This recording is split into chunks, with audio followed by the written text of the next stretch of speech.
What's up, everybody? Welcome to the Action Network podcast. I am your host, Evan Abrams, and today I am joined by the one, the only Action Network's NFL expert, Chris Raybon. Raybon, what's good? How you doing, man?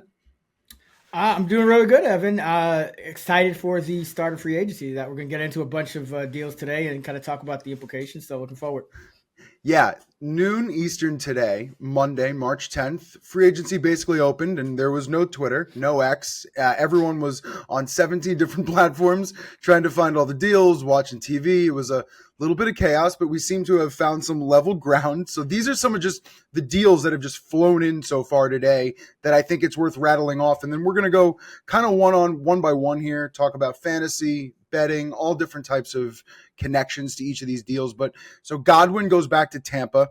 JC Horn and the Panthers, I believe, like the highest deal ever for a cornerback potentially. I mean, some ridiculous money for Horn. Kinlaw to Washington, I thought was super interesting. Dahlman to Chicago. Now, we're going to talk about the Bears' offensive line in a little bit, but they've completely revamped it. And the Dahlman move, I think, is really interesting. Splain to New England with Moses. So they're kind of throwing money all over the place. And we're going to talk about Carlton Davis as well in a little bit, who also went to New England. Just revamping the entire team and obviously the defense with Vrabel there. And then DJ Reed, which we had talked about on our last podcast, going to Detroit. And we thought that was kind of one of the biggest moves they needed to make to kind of solidify some things on the back end there. But I'll give it to you. With those names, we're going to hit on them as well in a little bit. Any thoughts overall, Raybon? Yeah, I think Moses to New England, anything to upgrade that line for Drake May, he could take a big step forward in year two. And so I think that could be an underrated move. Godwin going back to Tampa Bay. I really don't think this Tampa Bay Buck team is that far off from being a Super Bowl contender. Now, you're going to question, obviously, the departure of Liam Cohen, but to keep that offense together as good as Mayfield was playing last year, and, they made some moves on defense as well, which we'll talk about. So I think Tampa Bay being able to get Godwin back is really big. And then, Carolina, JC Horn, I mean, he's a key guy for them, but also, that defense really against the run just got shredded last year. So they're going to need to do more than just that. I just think Tampa has a shot as well because the division's relatively weak. I think New Orleans is going to be pretty bad. And I really liked what happened with Jalen McMillan this year. So getting Godwin back healthy, I think that's pretty dangerous for Baker. And I think Bucky, as we all would agree, is kind of on the upswing and is just going to get better over time. So I think Tampa turns into a bit of a dangerous animal in that division, especially with Atlanta. Still, every year is a damn question mark when we think they're going to win the division. I agree with Tampa, and we're going to talk about Reddick too, which I think is a big move, even though maybe we haven't seen him at his best in a little while. But let's start with DK Metcalf. So that was kind of the deal of the weekend that got everybody like, ooh, football, free agency. This is different. So Seattle to Pittsburgh. And then you just look at the odds before I toss it to you on some of these numbers, but they were 12-1 to acquire him at a bunch of books. That was behind Seattle, Houston, Raiders, New England, Green Bay. So there were other teams that maybe people thought might fit there, especially with the fact that there was Pickens on the other side. But $150 million over 5 years, definitely one of the reasons why DK Metcalf was like, I want to go to somewhere hot. I want to go to a contender. Actually, never mind. That's a lot of damn money. So I'll toss it to you before we go into some numbers here. But DK Metcalf to the Steelers, what do you got? I mean, first of all, what's with the AFC North and just throwing money at people? Myles Garrett to Cleveland. Deshaun Watson, remember? Even he was out on Cleveland a couple years ago. And then, they throw a bunch of money at him. So thought that was interesting. But I will say, it all depends on the quarterback still for Pittsburgh at this moment. They're looking at Fields, but Fields is kind of deciding between the Steelers and the Jets. So, Rodgers could be a backup. I think they need to move off Russell Wilson. Honestly, I'd rather see the upside of Fields for a full year, or just see, with that defense, if maybe you can squeeze another year out of Rodgers. But I think Wilson had like a ceiling that we saw already last year. So it depends on the quarterback. But I will say this. It is interesting because they acquire Metcalf.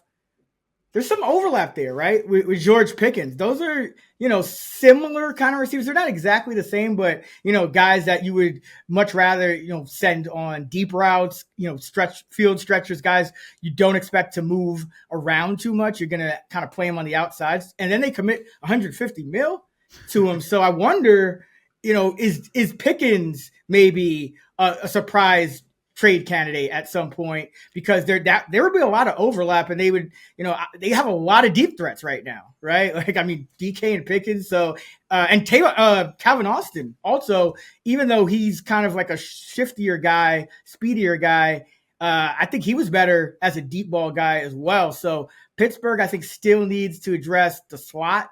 And I'm just wondering if maybe Pickens is not as much in their long-term plans as we thought. It's crazy. I feel like you're like reading my notes and I haven't even given to yet, but I did write down Pickens trade ? Because, maybe there is something we don't know about there. And then I asked myself this question in terms of like, would Pickens ever consider playing the slot? I know he doesn't do it a lot, but I did look it up. 95 routes last year, 3.2 yards per route in the slot. Only Brian Thomas Jr. Had a higher yards per route there. So, I mean, he's good, but he also wouldn't want to do that. I mean, he considers himself a one. He wants to go route. He wants to play wide. So it is kind of interesting what they'll do. Also, if you think about it, really doesn't make sense for Fields to go back there. I mean, 32nd, I believe, last in the NFL in rate of yardage via passes for Pittsburgh last year. They didn't throw almost at all on early downs. So to me, it's they've got to go somewhere else. And Rodgers is probably the after you see them get DK, if you're Aaron, you've got to be like, okay, well, this is more interesting than it was 10 minutes ago. So we'll see what happens there. All right, let's go. I just want to mention this. The one thing about Rodgers, I do worry about, if you keep this team together with Pickens for at least this year, I do worry about Rodgers and the deep ball, because, this guy is on the wrong side of 40. You're talking about another cold weather team. So that might not be the best fit either. You kind of want somebody who's going to swing it deep, which kind of makes sense for Russ. But again, I don't really want to see that. So Pittsburgh's kind of in a tough spot where I don't know if there's a true like great answer available. You don't want to just throw Jameis like at the wall or something like that. But I just thought I'd point that out. Rodgers with that arm strength, he could still get the ball downfield, but definitely it's not at where it was at its peak, and I think it could decline a lot more this year too. Yeah, even with you saying that, and as I'm thinking, I was trying to come up with a quarterback that actually might fit what they're trying to do other than Russ. Doesn't feel like that guy's available in the market, and the Steelers aren't in a position to really draft somebody, other than the two guys at the top, which I don't think they're going to go for. So you might be right there, and I don't think Russ is the right move to bring back, because I do think they need a bit of a reset. So, all right, let's keep rolling here. Geno Smith, Seattle to the Raiders, and then we're going to talk about just Seattle in general in a second, but we can start with Geno. Personally, I completely get it from the Raiders' point of view. Given their slot in the draft at 6, not really knowing, do they like Shador? Cam's probably going to be gone. And then you look at the other options, and Geno is a good option for me for the Raiders, even though it still probably slots them in that 4 spot in the AFC West. But I'll let you start first, and then I have another opinion. People have been talking about Geno in a dome and stuff like that. It feels like it makes sense, but I'm curious your thoughts. Geno to the Raiders. Yeah, it's interesting for the Raiders, because this is a guy who has had 3 straight winning seasons, so he's going to upgrade this quarterback position for them. But as you mentioned, they're still the 4th best team in the division in terms of their roster. And Geno, very well, there's an argument that he's the 4th best quarterback. I mean, Bo Nix had a rookie season that I think exceeded expectations. If he takes a step forward in Sean Payton's offense this season, you're kind of looking at getting a lot better at quarterback and coach, which are 2 very important spots. And it might not be a needle mover, or this division just going to turn into, it probably is going to just be a ridiculous gauntlet given the quality of the other 3 teams. I mean, you expect the Chargers to be there, the Broncos, I think their roster is very good. They can make a jump. So, and of course you got the Chiefs. So yeah, this is just for the Raiders, they're still looking up at the rest of the team. So I get that Pete wants to compete now, but I'd still project them for the seller in this division. I mean, I like the thought of Geno to Bowers. To me, that feels like it's going to be something interesting and probably good for fantasy and a bunch of other touchdown props and bets throughout the year because I feel like the connection's good there. I mean, the thing about Geno is, and touchdown rate is not the most sticky quarterback stat, but he's had some trouble throwing touchdowns these last couple of years. 30 in 2022, but then just 20 in 15 starts in 2023 and 21 in 17 starts in 2024. So, I know he had trouble in the red zone. We'll see if, the offense in Vegas can kind of fix that. And if it was kind of he had two different coordinators those last 2 years in Seattle, but that is something I'm kind of watching too, because it's going to be 35 now. Maybe this is just who he is at this point. Maybe the 2022 season was an outlier. So I see some downside for the Raiders too. But nevertheless, they're still going to be better than they were with Aiden O'Connell and Minshew. I just think the numbers with Geno are a little complicated. They're a little all over the place. And I'll just throw some at you. Like 15th in EPA per play in 53 games, just completely average. But I looked at off-target throw percentage, which Geno's a pretty accurate guy, 12.6%. Geno last year, only Tua and Burrow with a lower percentage. So pretty good on that level. And then people have talked about the dome stuff. I mean, different team, different scenario. But to be fair, last 3 years, 23 touchdowns, 4 picks in domed indoor games for Geno. Pretty damn good. He's 8-4 against the spread, covering by over 7 points per game in dome games, according to Bet Labs.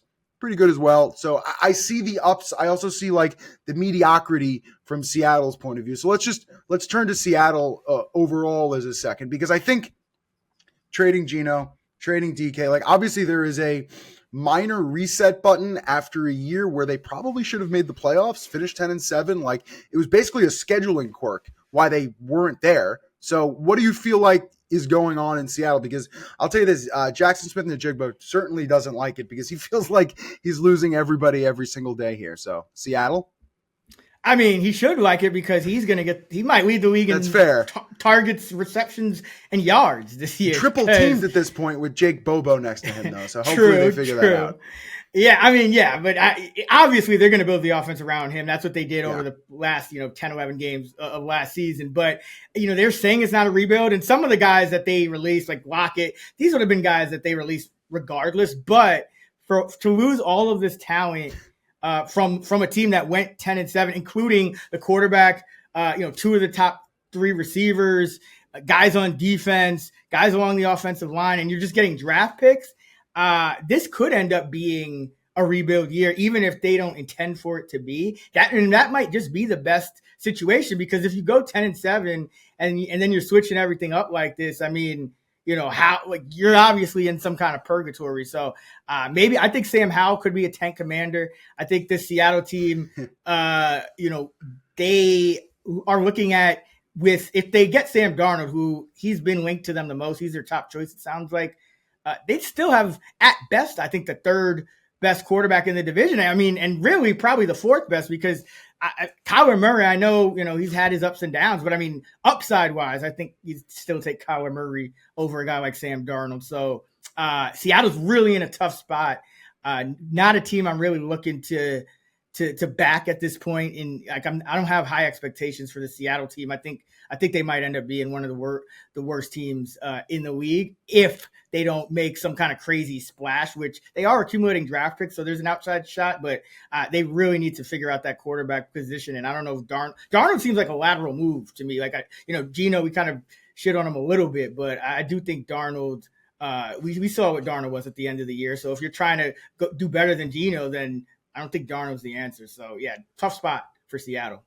I mean, even looking at Darnold's season, we probably saw his peak. Like, I just don't see Darnold being better than what we saw, with that Minnesota season, even taking into effect the end of the year, which was a terrible, terrible, awful collapse. But that's part of what you get with Darnold. And, Geno, definitely older, and I understand trying to move on to kind of something else. But the one thing you did say is interesting, 5 picks in the top 100. They own the 18th. So I feel like they are going to retool a little bit. Like maybe there is a wide receiver after McMillan and maybe Golden or something like that they can add to kind of muster up and give something else on the other side there.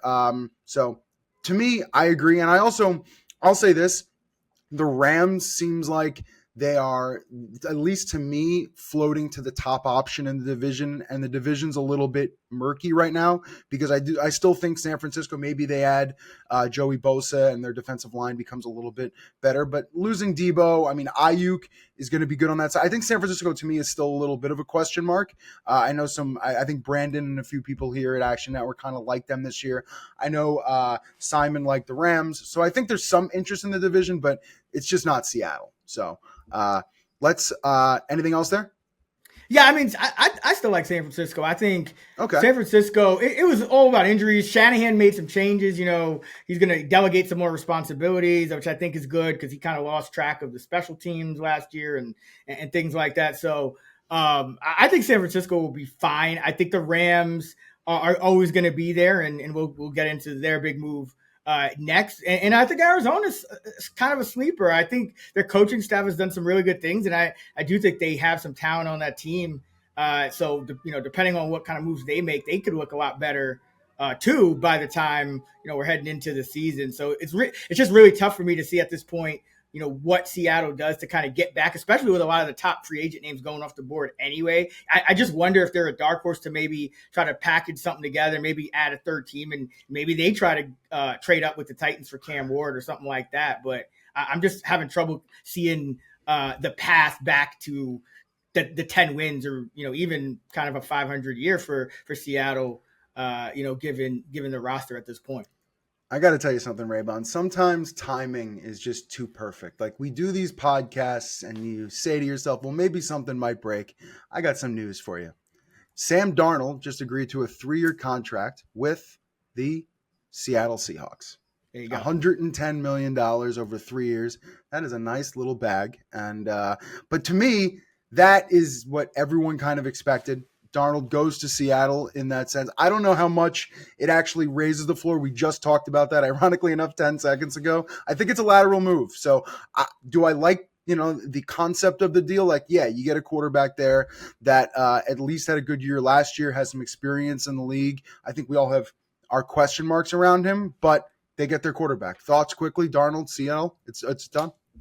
I just, that does solve the quarterback issue. It's better that, if they had struck out there, they would have been in a really tough spot. But again, I just don't see how they're necessarily better. And I know they're not done and they still have a lot of draft capital. And, John Schneider has hit on some draft picks in the past. So I think I'll say this. I'm not going to sit here and say Seattle is like a lock for the seller, but they're going to have to hit on those draft picks. And then we could be looking at a whole different team. But even so, I still don't like what I saw out of Darnold those last 2 games. I think that's going to be easy to replicate. And he had Justin Jefferson, Jordan Addison, Hawkinson for half the year. So you're going to have to replace DK Metcalf now. JSN's a great start, but Seattle has work to do. I'll put it that way. I haven't looked at Twitter yet, but I'm sure Mina Kimes can't be thrilled with this. That's all I've got to say. All right. Davante Adams, we talked about it a second ago. That's the move for the Rams. That's the replacement for Cooper Kupp, basically, in this sense. I'll let you start first because on the table, it feels like they're very similar receivers, similar ages, similar production, both, Hall of Famers in their own rights. But I think right now, the player you get in Davante and the player you get in Cooper Kupp might be a little different. I want your thoughts. Yeah, so it is interesting. Davante Adams, entering his age 33 season. Kupp is age 32. So you are getting an older player, but Adams was a bit more productive than Kupp last year. And the thing about Adams is he's a better guy versus man coverage. Kupp was more of a zone coverage guy. Ended up disappearing a lot down the stretch last year, or just phased out, or a combination of both. But Adams did run a career high 46% of his routes from the slot last year. So you can kind of see why they would feel comfortable making this move. Now, I will say this, from a fantasy perspective, I don't think you expect Adams to replicate what he did last year because, if Stafford wasn't going to pepper Cooper Kupp, Adams, I still think that's still it's still Puka Nacua first and foremost. So, this I think does make sense for the Rams. It probably is a little bit of an upgrade based on how Kupp ended last season, and compared to Adams. I will also say everyone's got to slow down at some point. This could be that year where Adams just slows it down a little bit. I mean, you're going to have an alpha in Nakua who's capable of, leading the league in targets. Stafford's older at quarterback. So I do like that he'll be playing indoors, but do worry a little bit that, new surroundings, just, a little bit older. This could be the start of a bigger downturn for Adams. What about you? What do you think? I mean, the only thing I say is, this is a fountain of youth moment potentially for Adams. It's where he wants to be. It feels like the Rams, he wanted to be on the West Coast and he wanted to make $20 million. I feel like that's what we've heard. That's what he got. The one thing that does worry me a little bit, and I was looking at fantasy points, which I know we all use, and looking at some of the data that kind of surprised me. Like, you look at separation score and win rate, and I didn't expect to see Cooper Kupp in a better spot last year, especially out wide, than I did Adams. Now, Adams had a way better hero ball reception rate, like the things where he's being covered but can make the catch anyway. And it felt like we were seeing Cooper Kupp get just a little bit older as this season progressed. Now, maybe that's them being more obsessed with Puka Nacua. Maybe there's other things involved there. But I was a little bit, taken aback when looking at that, because I thought I was going to see the opposite, even though you talked about it. Adams more of a man guy, Kupp more of a zone guy, finding, the spots, but not something I expected to see. Now, I will say, without Kupp and without D-Rob, there's going to be targets to go around, and you've got to pay attention to Kyron. You've got to pay attention to Puka. So he is going to see, a lot of one-on-one. So that's got to be good for him. But I do feel like there is a motivation factor that you'll see at least early in the year. And I think we saw it like the first game or two with the Jets when he was like, oh, this could be fun. And then the season basically collapsed in his eyes. So I do think starting from scratch, 0-0 beginning of the year with a veteran quarterback and a team, I think you and I agree both, like 1-2 in the division. And then Cooper Kupp, this is just kind of interesting. There's some odds out there in terms of next team. If you just look at the top 5 options or so, it's Pittsburgh, Detroit, New England, KC, Washington is kind of the top options for him right now. It'll be interesting to see who values him based off of what number they give him, because at this point, they're going to have to find a partner that is interested in putting him in like the 2 slot or so. So we'll see where Cooper Kupp goes. But any quick thoughts there? I would like to see Washington would be interesting. I think Kupp could be your, kind of 2-3 guy, like Washington, you got Debo, you got McLaurin. So on, some days Kupp will be the 3. And Pittsburgh also, because I mentioned it, they need a slot guy. I know Kupp isn't the most shifty, he's losing a little bit, but he's still a guy that can kind of sit in the zone, and a little bit different from, you expect Metcalf and Pickens to beat 101s and draw coverage over the top. And, if they're both on the field, then whoever else, underneath is going to have openings, because you can only cover so many guys with two guys or more on defense. So I think Pittsburgh and Washington are 2 teams I'd look out for with Kupp that I'd be interested in seeing him play for them in 2025. That would sure get a lot of news, considering they both just added wide receivers as well. So that would be a complete overhaul, but that's fun. All right, let's keep rolling here. So you wrote in Jalen Moore, who I know just happened a bit ago, San Francisco to Kansas City. Kansas City needs to find offensive linemen. So, this was a situation which basically lost them the Super Bowl in a lot of ways. The pressure was unreal, and they had, also lost Tooney, so they needed to figure out ways to fill the line. So, Jalen Moore, what are your thoughts? I think it has the potential to be a great signing for Kansas City. Once Ronnie Stanley was obviously going to be the ideal, but once he re-signed, you had to pivot and you had to get a guy that you can put at tackle. And I think Moore, the one thing with him is he's just never played more than 271 snaps in a season. But these last couple of years, he's been very good in the reserve role. And at times last year, there was no drop off from him from Trent Williams to him last year. And he did play. That was the 271 snap season last year.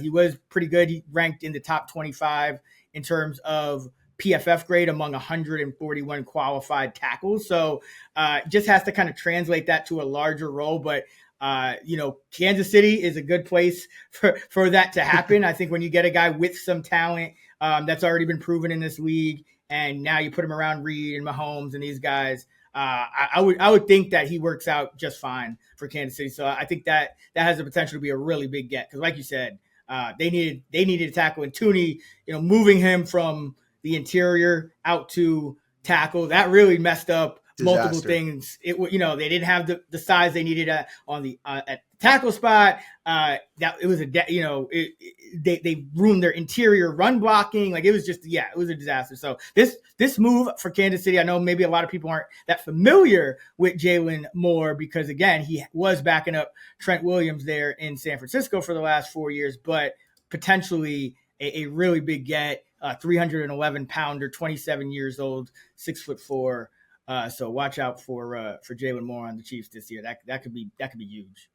And the other one, they've got the 31st pick, a few mocks looking at Josh Connerly from Oregon, offensive tackle. So I do think they're going to try to address the offensive line in the draft as well. Now, every year you don't get somebody in the even in the first round that is like ready. Like, there might be like a moment of trying to learn, but nobody better to learn with than Patrick Mahomes there. So I do think they're going to get more people on the line to help out. All right, to me, this next one we're going to talk about, and we had discussed it with DJ Reed a little bit ago as well, but Carlton Davis moving from Detroit to New England, now next to Christian Gonzalez. Oh boy.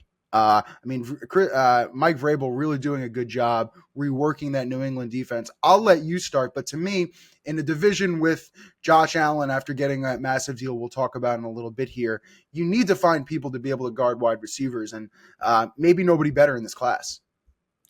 Yeah, New England right now probably is set up the best to be the number 2 team in the AFCs, because interesting. Because if you look at it, all right, you mentioned it, Carlton Davis, Christian Gonzalez, both top 21 in PFF grade last year. Gonzalez was number 13, Davis was number 21, and he's a guy who can play man, he can play zone as well. And when you look at New England and you look at what Mike Vrabel has done in the past with Tennessee, he was one of the best coaches against the spread as an underdog. He continuously had the Titans outperforming expectations. And that was a lot of the times with Ryan Tannehill or worse at quarterback. So you're going to have guys that can cover. You're going to have a defense, and you're going to have a coach, and you're going to have a quarterback. That, to me, I think New England is setting up to be very underrated. They could keep making moves, and the hype could continue to build. But either way, I wouldn't hesitate to kind of get ahead of, backing New England and being, bullish on the Patriots this year, because I have a lot of respect for Vrabel. I think he's going to exceed whatever the expectations are heading into the year. And having 2 guys that can cover that well and a quarterback, sometimes that's really all you need, to win 8, 9, 10, or I shouldn't even say 9, 10 games plus, be a winning team. So yeah, I think this is a great move for the New England Patriots. Davis, he kind of was under the radar last year. I think he played better than a lot of people thought. That whole Lion defense did. So, but Davis he was good on Tampa Bay, and he was good on Detroit last year. So yeah, I like the move for the Patriots. I really like it. I mean, last year we always said was Drake May but every week, because we realized that he's a good quarterback. We realized that he was a playmaker, and they just needed more pieces. And so I think getting him the ball more on the defensive side, I love this move. I mean, not to really simplify it, but I mean, they didn't allow a ton of passing touchdowns. They had a decent completion percentage on their defense. But when you look at it, I mean, believe what you want about passer rating, but 97 last year allowed, 7th highest in the NFL. They were 30th in dropback EPA and dropback success rate. So they really needed some help around Gonzalez. And I think this is a really big move. And they're going to do other things. They got Moses as well. And I think they're going to really work on that defensive line to get to the quarterback to make it easier on these cornerbacks as well. But I really do like the move.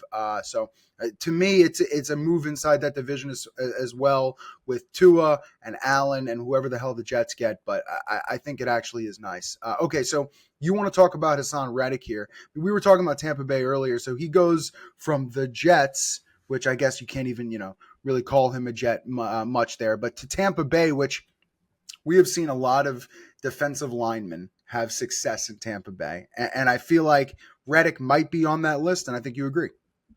Yeah, absolutely. Tampa Bay, again, they're not far off. Their offense, we talked about it, Godwin, Evans, Bucky Irving, Otten, McMillan, Baker playing well. How could you forget Otten? The tackles. So Tampa Bay on offense, I think, is pretty much set. Liam Cohen leaving is probably the most worrisome thing, but we saw this 2 years in a row. Canales left, and we thought, oh, man, that might hurt. And it didn't. So we'll see how that goes. But defensively is where I think Tampa Bay needed to make some upgrades. Now, their defense is not even that far off either. There's some talent on that defense as well. So just adding to the pass rush, because I think the secondary has some pieces. Just adding to that pass rush, I think, is what really could put Tampa Bay over the edge. And you have a situation where, we saw it with San Francisco this year where they just got really hurt and it kind of knocked one of those top contenders out. In the NFC, you have another year like that. Maybe it's Detroit this year. Maybe it's the Niners again. Maybe it's Philly who gets injured. And I think Tampa Bay is right there, potentially in position. So the more pass rush help they get, the better. So I do like kind of buying low on a guy who's very, very talented and could really upgrade your pass rush in Reddick. Maybe I'm crazy, but I do kind of feel like, so Tampa Bay is 19-53 in the draft. I like them to go defense. So when I start to see those markets, it's probably something I'll look at, but they're slated to take potentially Jahad Campbell, linebacker, Alabama at 19, Jack Sawyer, Ohio State at 53. So I do feel like, offense looks just fine, especially getting back Godwin, paying him that money. I feel like they do still have to address the defense, and this is a good start. All right, one more here before we get to our next section. Josh Allen.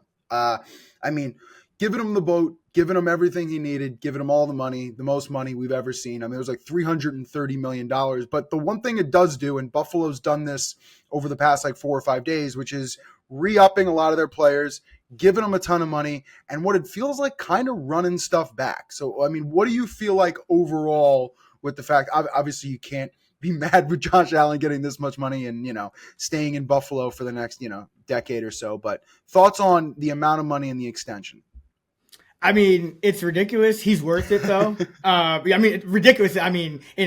He's ridiculously good, so he deserves that ridiculous salary. But from a percentage of the cap standpoint, this year I think is going to be very important because Josh Allen is, I believe, 13th in percentage of cap as we record this for 2025, and Joe Burrow's number one at just over 24%. You also have Lamar, Mahomes, and Jalen Hurts in that 4 through 6 spots, all around above 22%, whereas Allen's just under 20%. So, I think you need to, if you're Buffalo, make sure you're maximizing him because this window, sometimes it feels like it's closing a little, and we saw that Kansas City is vulnerable, and there's no reason why the Bills shouldn't be able to kind of build a team around Allen to compete with, to kind of compete with the Chiefs, given that they've kind of been trying to do this for the last 4 or 5 years. Eventually they got to figure it out. So I don't think they're done.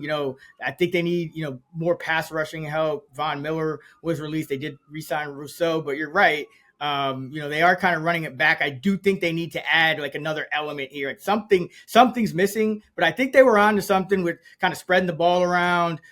They went to a run heavier offense. I thought they were very well schemed for most of the year. So I just think, they still need to make a splash. But for Allen to be 13th on that list in terms of percentage of cap for a QB, for 2025, I think this year is very important for the Bills.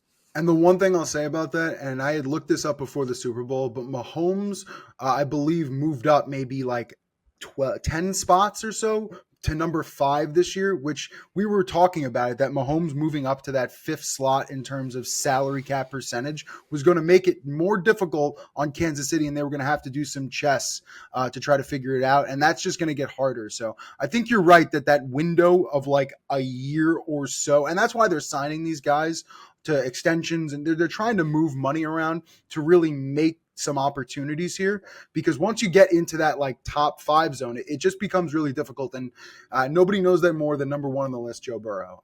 Okay, so let's move on here. Now, March Madness is also here. We're talking NFL, but March Madness coming up this week. Now is a great time to become an Action Pro subscriber, because this season, our predictive analytics kingpin, my buddy Sean Kerner, will again release his full bracket simulations, but it's only for pro subscribers. So if you want Sean's bracket simulations, access to our tournament systems, and projections across every single March Madness game, go to actionnetwork.com/March to sign up and take advantage of a very special price, just $68 for a full year of Action Pro access. That's actionnetwork.com/March for a full year of Action Pro, including all of our March Madness benefits, plus NFL, college football, baseball, everything else, all just $68. It is a great deal this time of year, so please check it out. Okay, I got to break in with some news here. Boo, boo, boo. That is an awful siren. But the Jets have signed 2 years, $40 million, $30 million guaranteed to Justin Fields, who I'm guessing is now the starting quarterback of the New York Jets. Instant reaction to Fields going to New York? Yeah, it's not really an exciting move. This is a team that they had Aaron Rodgers and Tyrod Taylor last year. I mean, this Jets team, they lose DJ Reed. I just think they looked a lot better heading into 2023 when Rodgers had just come there and before he messed up his Achilles, and then even heading into 2024 when said, okay, Rodgers is going to be back and healthy, and you kind of looked at the team and said their defense was going to be elite, and now Rodgers is here. So now I think there's just a lot more question marks.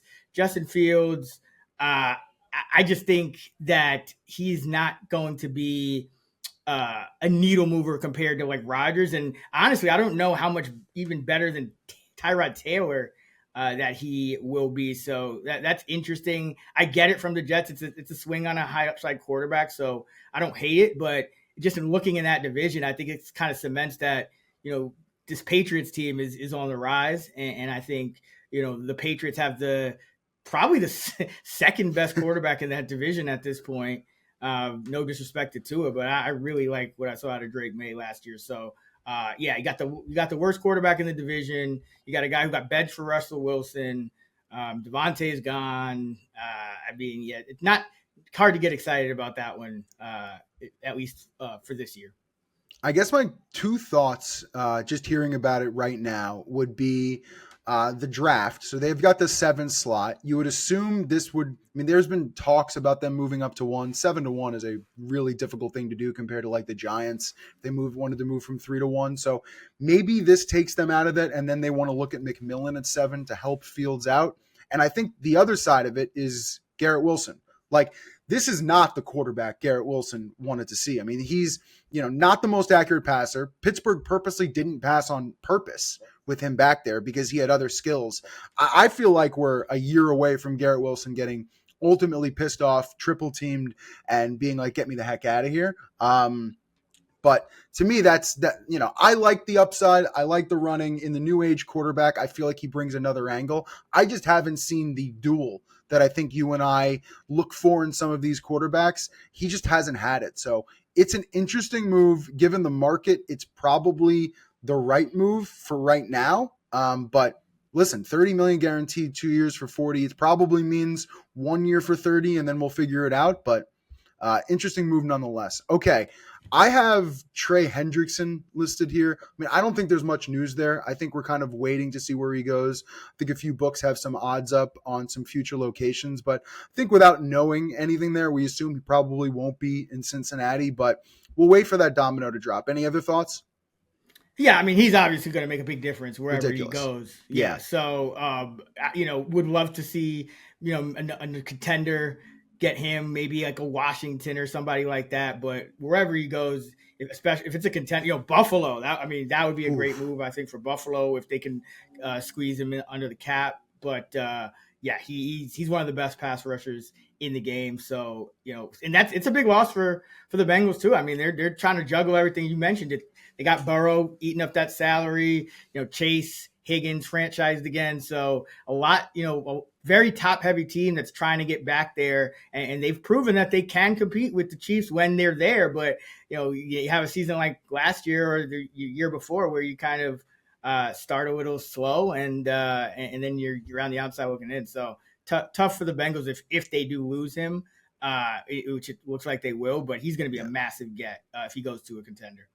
Yeah, you saw, I think, BJ Hill back to Cincinnati, 3 years, $33 million, which is like, hey, let's lose Hendrickson, but hey, welcome back, a guy who's, decent at his position, but not Trey Hendrickson. I think Trey Hendrickson to Atlanta, I just close my eyes and say, maybe that's something. I know they're going to look defense, and I think they're going to look defense in the draft nonetheless. They've got 15th pick, so I think Atlanta might be intriguing. And the other one here is Joey Bosa. Again, released by the Chargers. They've been talking to the Niners. Obviously, his brother's there. And it feels like I was surprised to see odds up. He was like even odds to go to San Francisco at this point. I think the other team that was talking about Bosa would be Miami.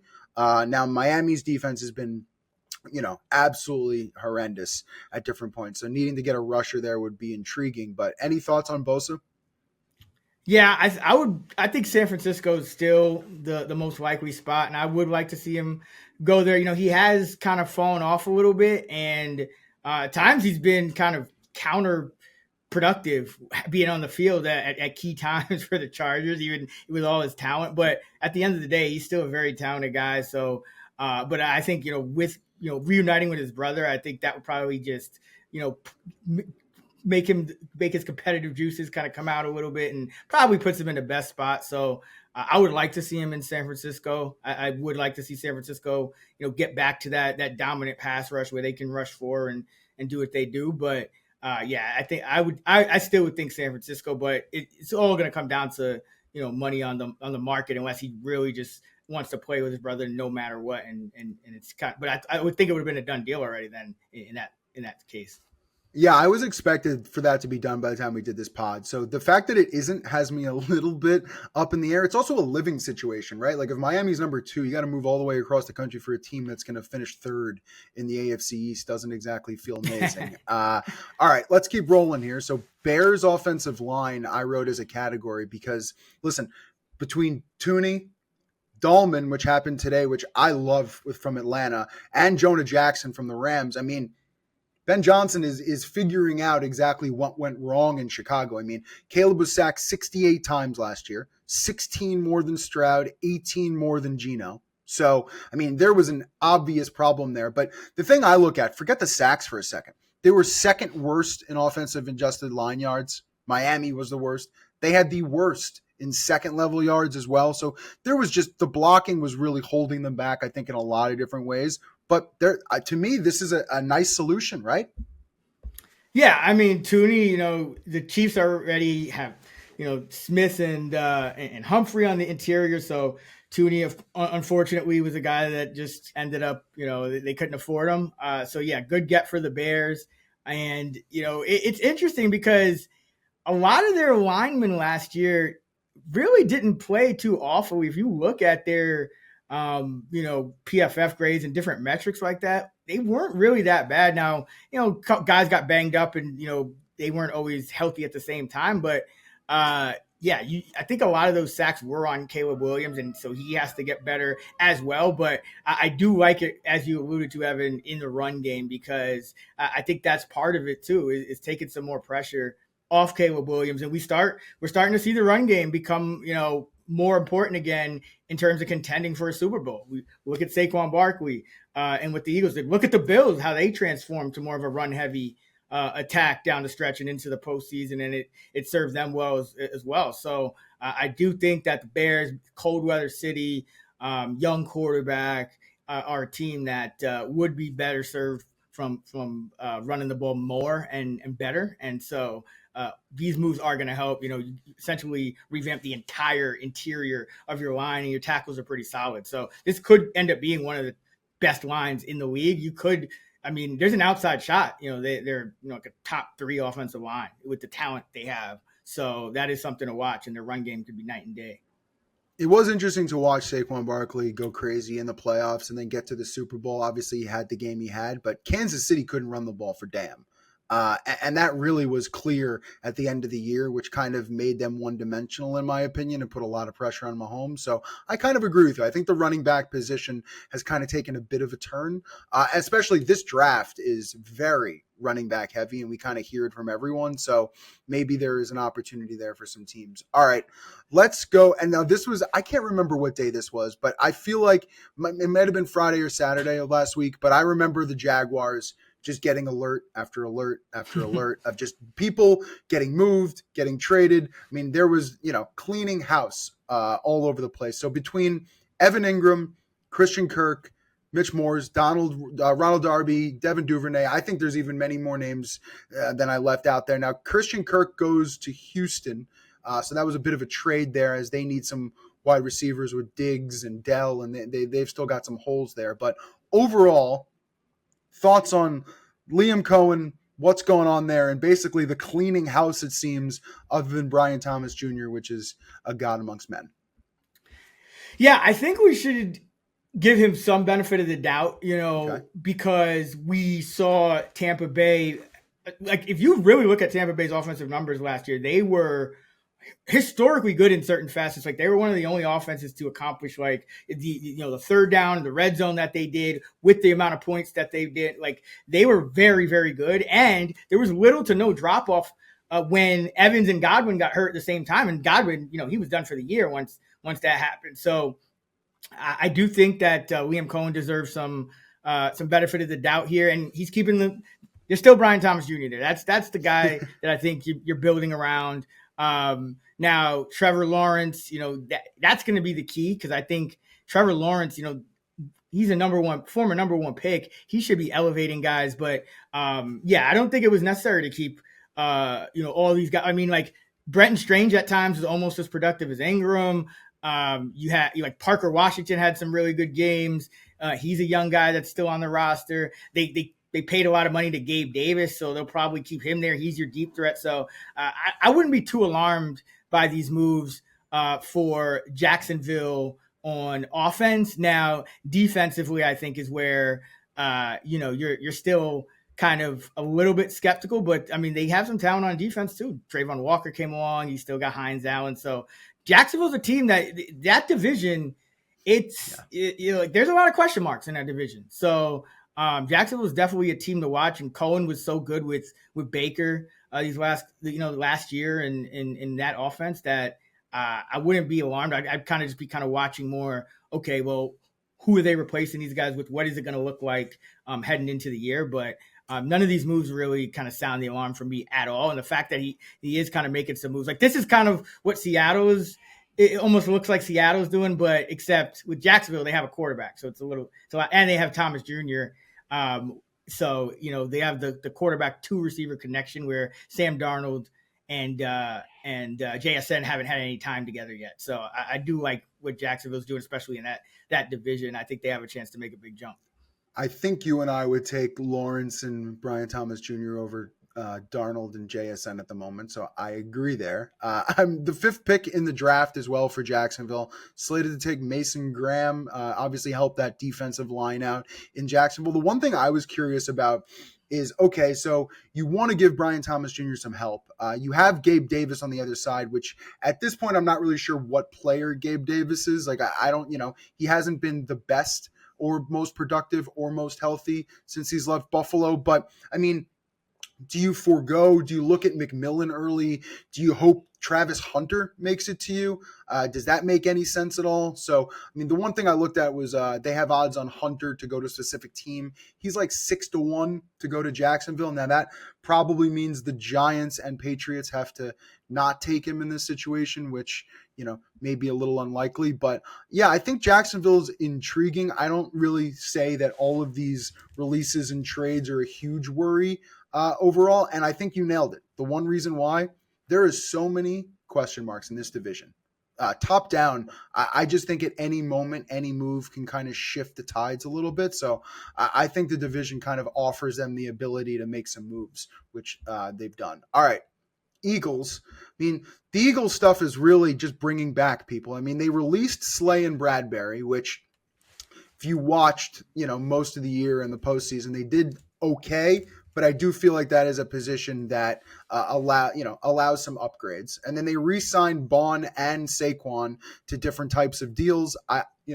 I love Zach Bond. I think he's done great things there, and I think that's a great move to bring him back. I've seen different thoughts on the Barkley extension just based on when they have to pay him and how.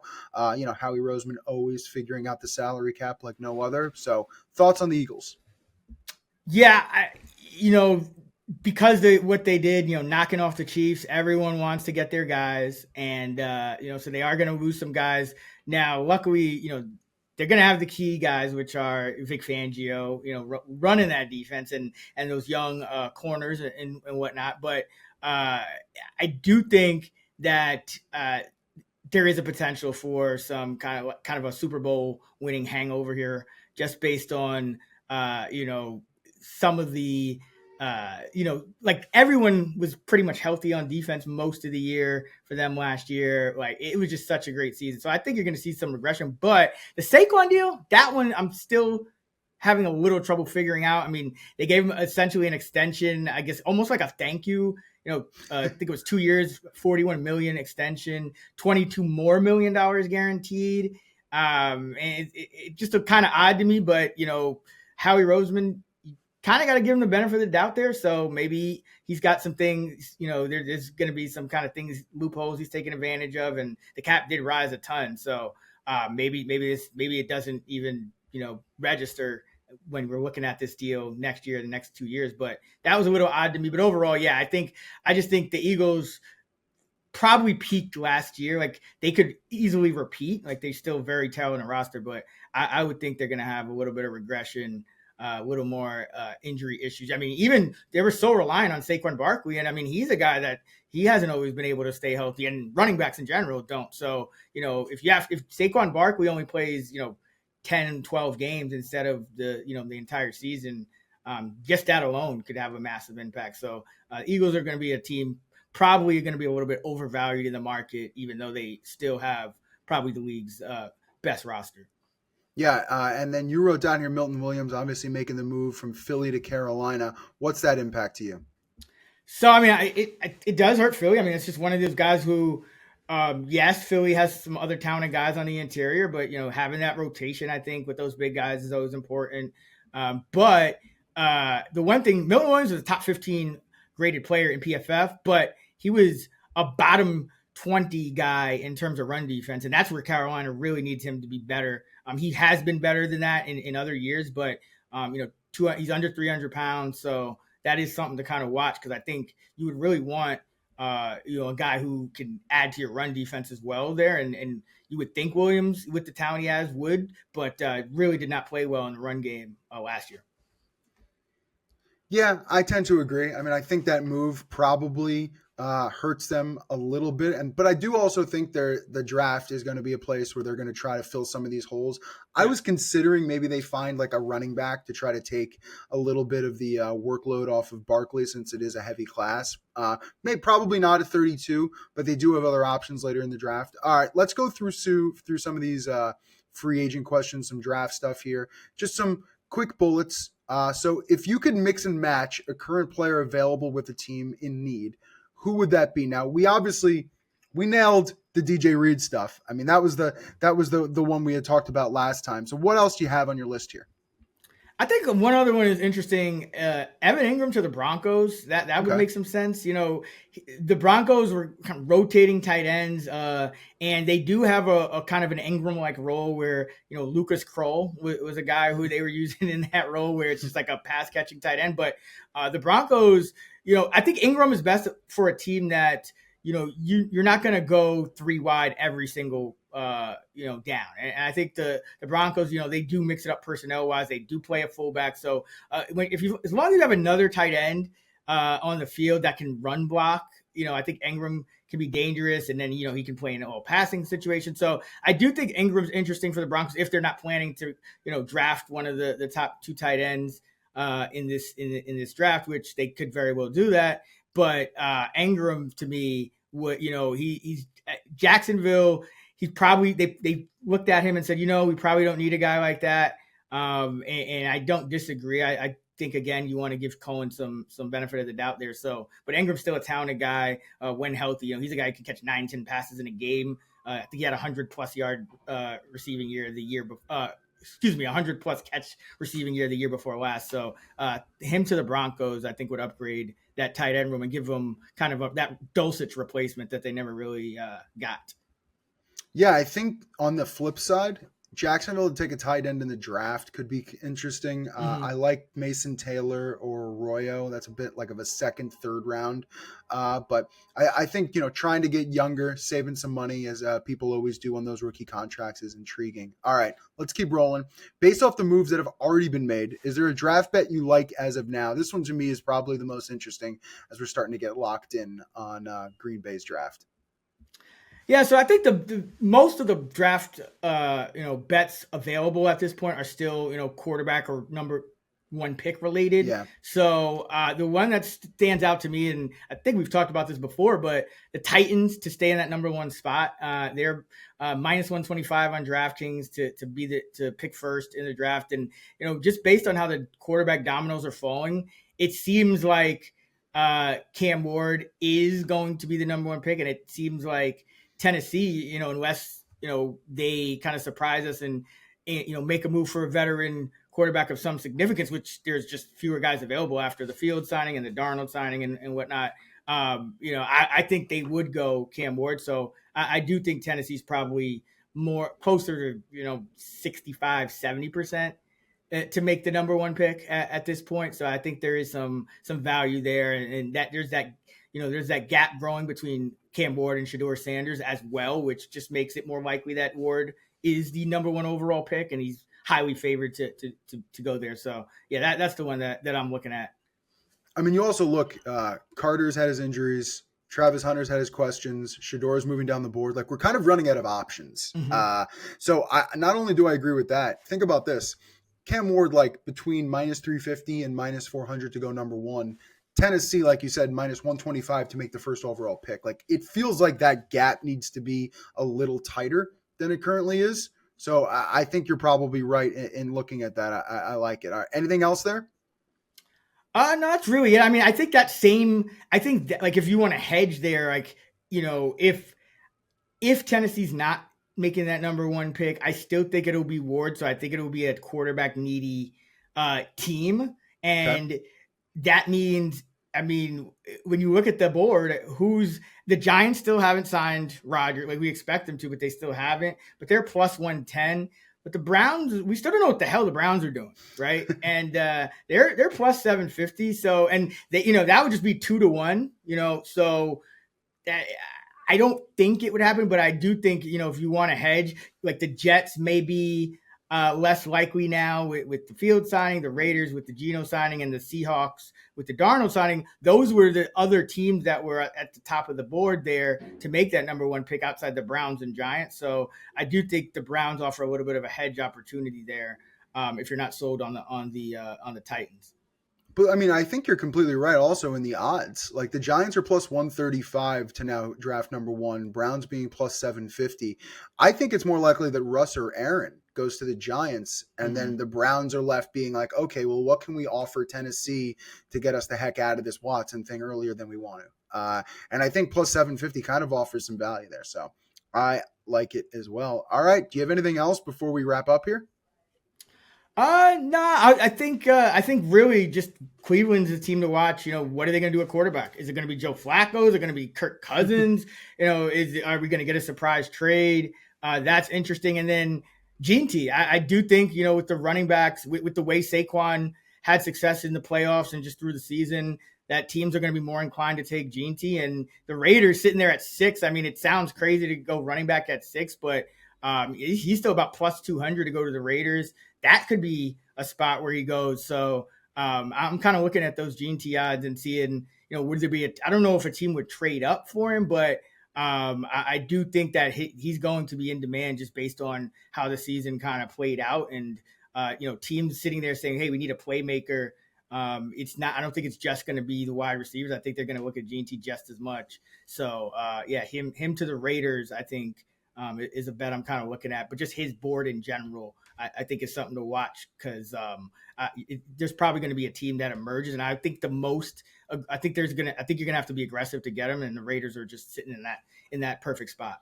Yeah, I'm hearing a lot of love from Amari and Hampton as well, who's slated to go right now 20 to the Broncos. So I think the running back position in general is going to be, to me, it's way more interesting than the quarterbacks in this draft, is kind of, especially with what Saquon just did. I think people are going to be a little trigger happy. All right.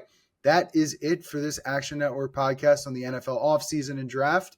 I am Evan Abrams. That is Chris Raybon.